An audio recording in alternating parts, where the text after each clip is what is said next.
Good morning, everybody. Welcome back to Sharp Side Saturdays, the show where we give you some quick hits, our favorite bets of the day. The point of this show is to be quick, to be concise, and to give you actual meaningful information that could help you win at betting long term. The show's done a great job, and today's the 27th episode. Hoping to keep that rolling. A big part of that has been my man Gianni the Greek. Gianni, you've come on here giving football, baseball, basketball, you do it all. Today, I know there's a baseball game you really like. Is it a side or is it a total? I got a side for you. I got a side. You ready? Hit me.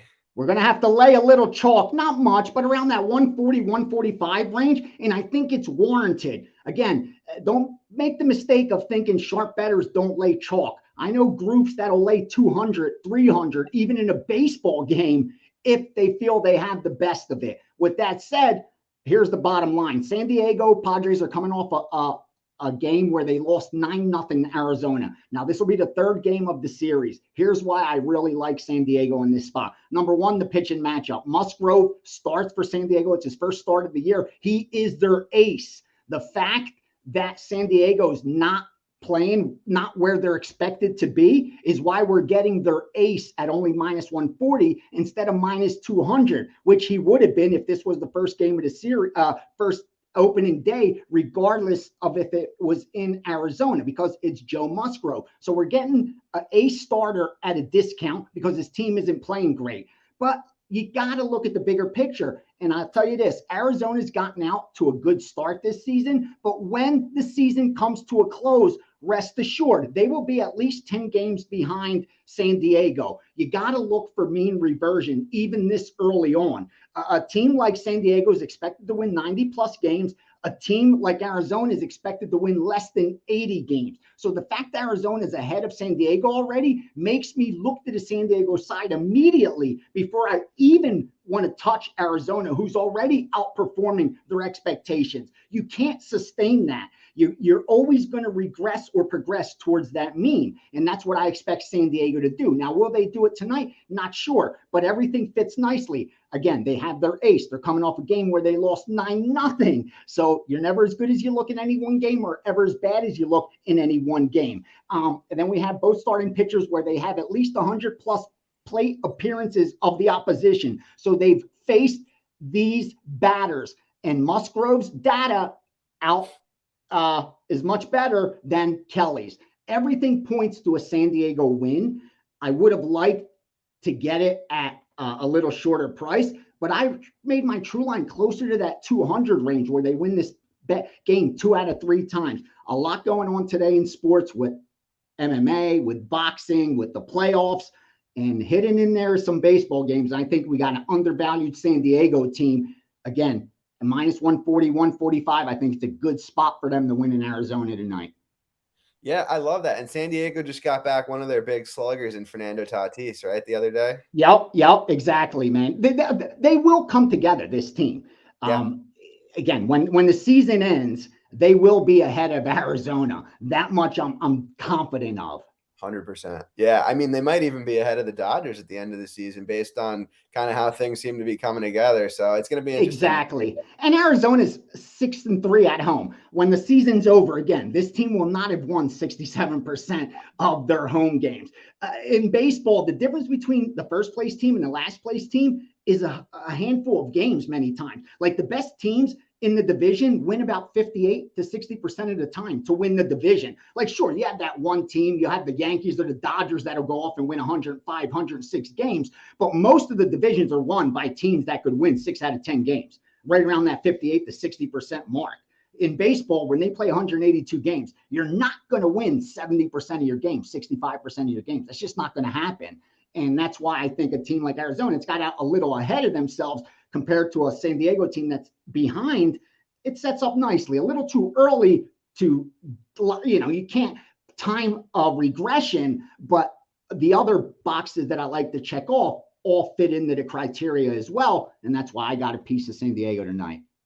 Yeah, no, it's great. And it reminds me of something you say to me often: when in doubt, zoom out. This baseball season is 162 games. Like, we're still in the very, very early parts of the season. So I think we're definitely seeing some numbers overreact to what's happened in the first 3, 4 weeks of the season. So it's all good stuff. I think the Padres are solid value today. UFC today, we've got main event Curtis Blades taking on Sergey Pavlovich. I think this Blades line is cheap. Could he go out there and get knocked out in the first round? He could. I just don't know if it happens at the clip to justify this line.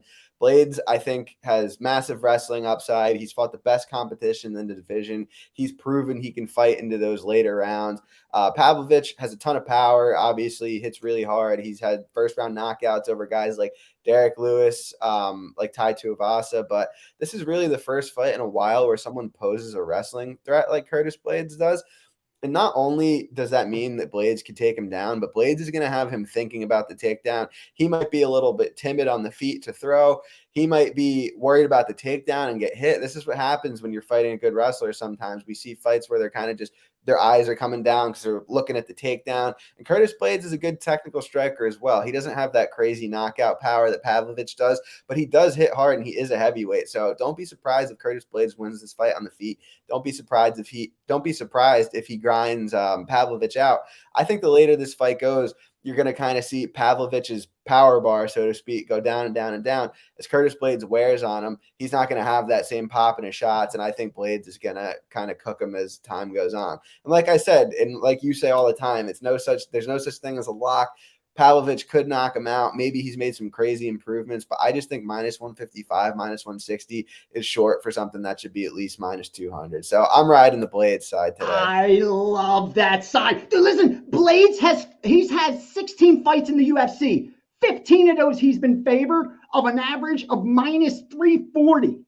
And now you're getting him well below that minus 200 range because of a fighter who's coming in with a little bit of hype, having won 5 straight. But let's not forget, man, Pavlovich has been favored in every one of those fights too. So he's done what he's supposed to. This is his first legitimate step up, man. I agree with you.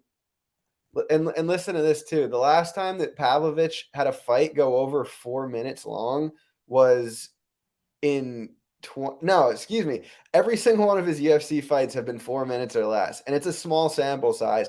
It's 6 fights. He's 5-1 in those fights, but that's 4 minutes or less. What's going to happen? He's fighting the top tier of the division now. Curtis Blades is a top 3, top 5 guy in the division. He's fighting someone who has that wrestling upside that Tuivasa didn't have, that Derek Lewis didn't have, that Maurice Green didn't have. Those guys didn't attempt a single takedown on him. So there's nothing that Pavlovich is bringing that Blades hasn't seen. There is definitely shit Blades is bringing that Pavlovich hasn't seen in the UFC. Just look at his past opponents. I think only one of them averages even more than 1.01 takedown per 15 minutes. And now you're going up against a guy who averages 5, 6x that. Like, he's never faced that. Sure, he could maybe, win. That's not the point. But the fact is, you're more or less guessing. You don't know what he's going to do after 5 minutes. We haven't seen it in the UFC. Again, you're speculating, and you're not getting enough of a return to speculate. You're going two-way out on that risk curve on Pavlovich, I think. That's nothing more than a speculation. You're on the right side, and you're coming off a big night, which I told you was coming, because when in doubt, zoom out. When you were having a little negatives variance, remember I texted you how happy I was? Because this has to happen. You have to clean shit out. Nothing goes up in a straight line. When something's going up in a straight line, I get nervous. I don't like to see that. You need to see some choppiness. That's what you reset when you chop, and then you go another leg up. You chop again, you go another leg up. You never go straight up. And in that choppiness is when you lose most people that don't have risk management, bro. You're killing it. Keep doing what you're doing, brother. And thank you for sharing that MMA with me and everyone else. Yeah, it's my pleasure. And I appreciate you saying that. I think it's an amazing lesson for everyone watching the show right now, is to zoom out and look at long-term results. When you're betting, you want to see that you're, most importantly, winning long-term. That's all that matters. I don't care if you won your last 5 picks, your last 10 picks. Like, I want to see your last 100 picks, 500 picks, 1,000 picks. And a good way to judge how you're going to do long term is looking at what you bet versus the closing line. It's not to say that every time you beat the closing line you're going to win, but it's a very good indicator that you're on the right side and that you're going to win Bro, long. you sent me Muhammad Usman plus 170. Yeah. He's going off at a pick 'em. You did your job. Mm-hmm. I don't know what Usman's going to do. He could go out there and get knocked out in 30 seconds. That's his job. Yeah. You did your job. You can't judge.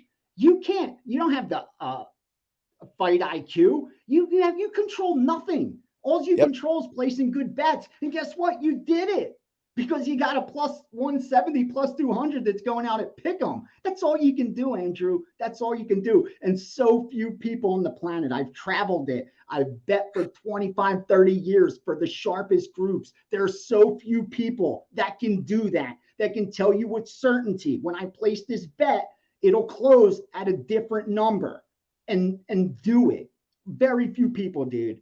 The fact that you could do it and are sharing that is absolutely amazing. And that's 2023. Because 10, 20 years ago, this would never happen when I was coming in. You would have been snatched up by a betting syndicate and you would have just been working with them, getting wealthy.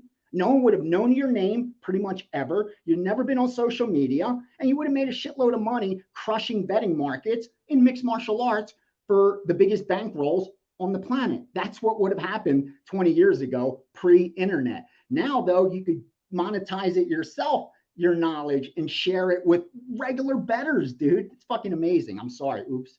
No, I appreciate that. And I love the opportunity to hopefully help educate people and hopefully please keep educating. And you could edit this out. This is just me and you talking. I actually had someone tell me to ask me if I will debate another capper on volume. Listen, dude, please, what I try to share isn't my opinion. Picks are my opinion. But when I educate, I try to share facts. And when it comes to volume, that's a misconception by losing bettors. Volume is irrelevant. The only relevance is whether you're placing plus EV bets. The way you turn profit in sports is placing plus EV bets over and over and over and over again. That's it. Now, why would you limit yourself if you can do that? If you have trouble doing that, then of course limit yourself. But if you don't, why would you limit yourself? If you're giving me 5-1 on a coin flip, I know I'm plus EV. Why would I limit my volume of flips? Why would I say I only want to flip once a day with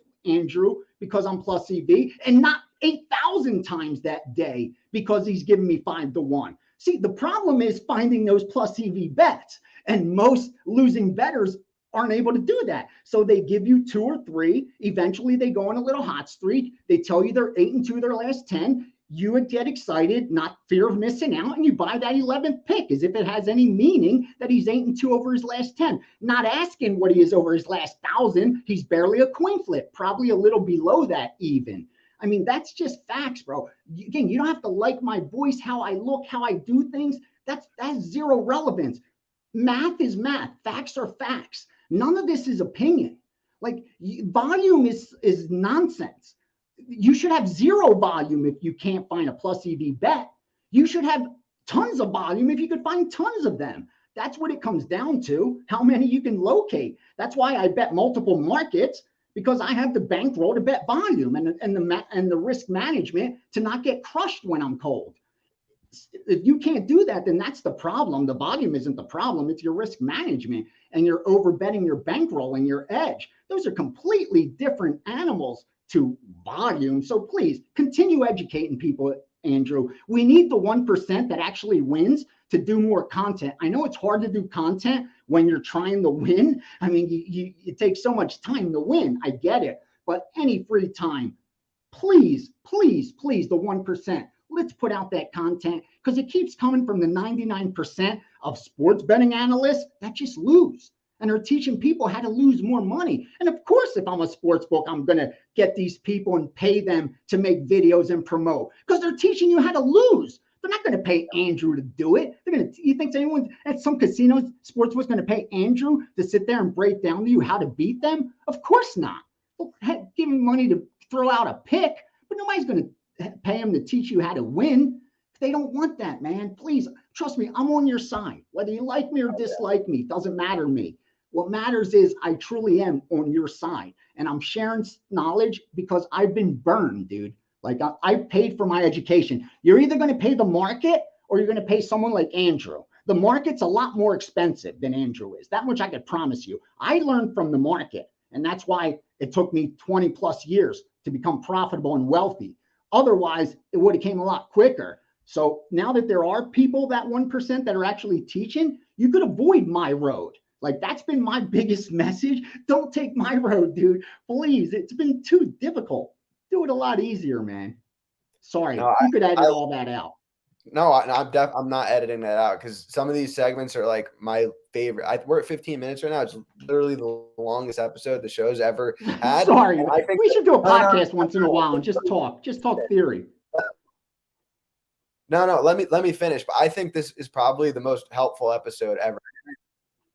All right, Thank you. it's starting to log me out. But I think when you come on here and talk about this, it's so helpful. Like people are even commenting saying like they love hearing this, and I love hearing this because it's the stuff that you don't hear, and you would never know any of this unless you talk to someone who literally like eats, sleeps, and breathes this. Like I don't know, 5-10 years ago, if you asked me when I was first getting into gambling about like volume, I wouldn't have the right answer. And there's things even 3 years ago, 5 years ago when I was plus EV and MMA where like I didn't understand betting principles and theories to the point that I do now. So any chance I have, even if it only helps, like if 3 to 5 people come on here, I would still do it because it's just like I like being able to teach people how to actually win or even just put themselves in a position to win because it's very hard to win in betting. It's very hard to originate things. So if you're not one of those people originating, you could still win. And I think that's what people have a hard time understanding is like, dude, I've proven that. I'm not an originator. I'm not. I've just learned how to use winning information and determine what still has value. Yeah. Like that there it doesn't mean that all the VEV's gone just because a group stops betting it, but you can't piggyback everything. It took a long time to realize where I'm willing to give up a little bit of ROI to still put in a winning bet, So yeah, dude, there's no shame in finding what your edge is. Yeah. And then last thing, I just want to go back to what you were talking about volume. A huge common misconception people have is like, because I'm in the MMA space. Obviously, I bet a lot of stuff outside of MMA, but like this is my bread and butter. And so this is what I see people talking about all the time. Oh, you should have this number, this 3 to 5 bets a card, or 1 to 2 bets a card, or 5 to 10 bets a card. It doesn't matter. Like if you have an edge, you should bet if you have an edge on every fight, you should be betting every fight. There was a point. It was late 2021. There was a card at MSG. I went there in person. I had my worst betting card ever. Like in my 5+ years track now. It was late 2021. I lost a ton of money. I had a bunch of bets on a bunch of fights and I lost. And people were like, oh, well, you bet too many of the fights. And it's like, well, if I made those bets once a week for 20 weeks, I'd have the same result. Like, it doesn't matter. They just so happened to be on the same night. Like it wasn't like I went 10 units on a single fight. It's like I went 2 units on a fight and 1 unit on a fight and 3 units on a fight. And they just so happen to go off in the same night and be during a negative stretch. Like it doesn't matter. The night doesn't matter because you're doing it for profit. They're doing it just to sell a pick. Yep. So to sell a pick, it does matter. Because when a guy who does have kids playing baseball and a job and responsibilities, and they spend $25 and look at their card and they see 8 picks, they don't know where to start. Yeah. Sometimes, but if they see 1 or 2 best bets, oh, that's easy. I'll call the book. I'll bet bomb, and that's it. But dude, I wish it was just that easy, man. That it wasn't the grind that you'd have to put in like you do day in, day out. Some days it's few bets, some days it's a lot of bets, some days it's no bets. Yeah. If you don't have that discipline, again, you're doing it wrong, man. 100%. And like I just wish people understood that the timing of it doesn't matter. Like you give out high volume bets. I see your bets coming every day, and you need to look at like 100 bets or 1,000 bets, not like a week or a month, because in that week or month you might have like 1 or 2 bets versus someone that has 100 bets. Like go by volume of bets instead of timing, I guess is what I'm trying to say to people. Like if you have an edge, bet it for every single, if you think you have an edge on every fight, bet it for every single fight. I personally average like 5 bets a card, 4 or 5 bets a card. I don't think I have an edge on every fight. I think I could maybe find a sharper angle, but not enough of an edge to bet it. But I think that's just Right. my How much ROI you're looking for. Some guys are like, I'm willing to take every small edge, even a yeah, 0.5%, I'm going to take it. Other guys say, you know what, I want a higher win percentage. So I'm yep, going to go with the higher ROI, the greater edges. It's all in your style and your bankroll, man. But that's up to each individual bettor. You can't control that for your subscribers. All you yep, can control is whether you win or lose long term. And that's what you've done. It's on them how they're going to use that info to profit. You can't do everything for them, dude. I wish you could, but you can't take everyone one by one and say you should only bet like this, you can only do that. You can only show by example. And yep, hopefully people start listening and following along and realizing risk management matters and money management is key once you learn how to win and finding out. People are smart, man. They figure yeah. it out. That's why No, you're building a bigger brand week by week because people are smart. They get it. yeah, well, I'm like so impressed with the group of people that follow me recently because they're like if they started following me last year, they were used to just nonstop winning, like at a rate that was just impossible. Like I'm gonna win You long can't term. maintain that, Andrew. No, You're I setting was yourself up for failure. You know, people expect that. but that's the thing is I was up like 76 units last year with a 12% ROI, which like I'm gonna have years like that, but I'm also not gonna have years like that. And so I think the first quarter, like the first 4 months we're into this year now, like I haven't like lost money, but I haven't won money. Like I'm Do kind you of know what your ROI is overall? Right 7. around 7? Mm-hmm. Dude, you're right there. You're above. Dude, if you go back even 5 years when I started doing this stuff, and every quote I said, I moved money for more syndicates than you could ever imagine in Mm-hmm. every sport you could ever imagine. And the long term results of all of them, the guys that win, meaning, is about 5% ROI. Yeah. That's what they produce. Yep. The top groups produce a 5% ROI long term. After 1,000 bets, 5,000 bets, that's where they're at. That's what I've learned over my 20 plus years. That's what I could expect. That if they could do 5% ROI, they're amongst the 0.001% of the best on the planet. They could do that over and over and over again, like you've been doing now, not 1 year, 4 or 5 years. Yeah. And you're at 7. You're above that. Now, maybe after another 5 or 6 years, it'll still be there. That's if you could do that, that's incredible, dude. And maybe you will be above that 5 because again, you're more sports specific. Yeah. You're not doing scalps and you're not doing like other ways of burning. You're just looking for true positions. So Yeah. your ROI could be a little bit higher than guys that are doing. When you're doing other scalps and middles and stuff, your ROI is going to drop because you're putting in more money to win less. So obviously your internal investment is going to drop, but that's okay. You're above 5, dude. You're fucking rolling, man. Rolling. And anyone who's with you, be grateful, dude. Be very grateful that he charges what he charges. That much I could, again, man, you could cut all this stuff, but No, I love it's this. amazing. And the whole reason I even brought it up is because I was like a little worried of like, oh, how are people going to react? Because people don't understand gambling to the extent that you and I do, just not because of any other reason other than you and I literally do this all day, every day. So I'm like, oh, how are people going to feel about, not seeing like these instant results? And there was a little bit of frustration, but the way that I've seen people like progress to like, we're getting these great numbers, we're going to crush long term. Like it's blowing my mind how they understand it. And like they're learning, baby. People are learning. Yep. And a night like last night where like we crushed the lines, we win the best. They're like, this was the positive regression that knew was going to come. And so it's great to see that all unfold. I'm looking forward to I'm almost at 2,000 track bets within the next couple months. I'll probably be there. I just wish your bets, I didn't use any like for my subscribers because they were yours. Like if I like something and you like it too, I'm going to bet it and release it. What am I going to do? Like we're going to agree on some shit, but I don't piggyback guys blindly. Like I bet your stuff, that. You know what I mean? So I'm glad we won last night, but I wasn't able to take advantage of it for my guys because unless I zero in on it too. And you actually gave me some winners where I probably would have had some losers. That one for sure, the Chris Lencioni, I was leaning the other way. So you actually saved me money and made me money there. That's what's good to having access to information and not having an ego, man. So good night last night, brother. Thank you. Thank you. Yeah, and that's another thing that's just so impressive about what you do is you're able to take this information and analyze it. It's a skill.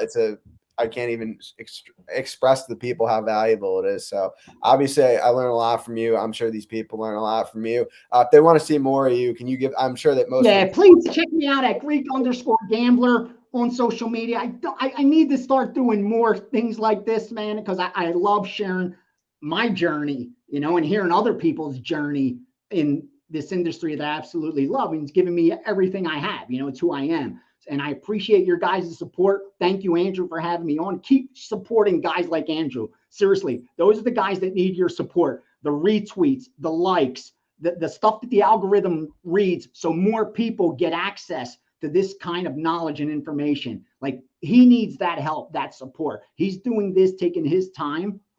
Just do that. It doesn't take much, man, to hit a like, hit a retweet, to say thank you to someone for trying to share their stuff with you. And right now, you ain't getting nothing for this. You know what I mean? It's your time, it's your effort. You're hoping to make them money. So give the guy some support, man. You don't have to give it to me. Give it to Andrew. He's earned it. Love you No, guys. Thanks for I having me appreciate on, man. that. I appreciate that, but definitely support Gianni any way you can. I always will. And yeah, thank you guys. We'll be back every single Saturday at 10 a.m. Just quick hits, trying to give you good information to make long-term winning bets. So thanks for tuning in. Please like and subscribe, follow Gianni, and we'll see you next week.